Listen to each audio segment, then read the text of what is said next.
we normalize the unnormalizable at our peril. Because the longer we normalize the unnormalizable, the harder it's going to be to get back to a civic society.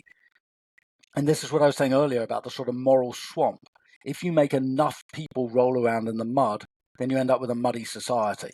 If you fire all the decent people, then, there's that pungent phrase about what rises to the top. It's not the good stuff that rises to the top. And that's what we're doing. We're basically privileging the most morally malleable people. Those are the ones who are getting promoted under Trump. You want to lead an agency? Sacrifice your understanding of the Constitution. You want to rise up the ranks of the military? Put aside your concerns about using the military for domestic law enforcement. You want to rise up the ranks of government agency like the EPA? Well, then you've got to do absolute contortions because you've got to ignore all the data that says that climate change is a reality. You want to rise up the ranks of the health system in this country now.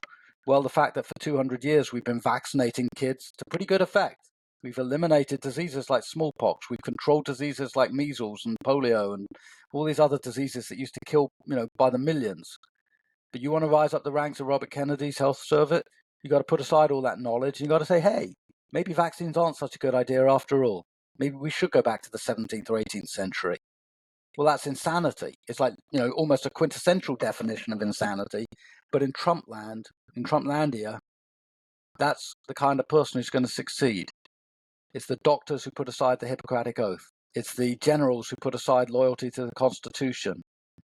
It's the Justice Department officials who put aside, any obligation to the truth and fealty to the law. It's the worst kind of people who thrive in an administration like this. And the longer it goes on, the longer the damage.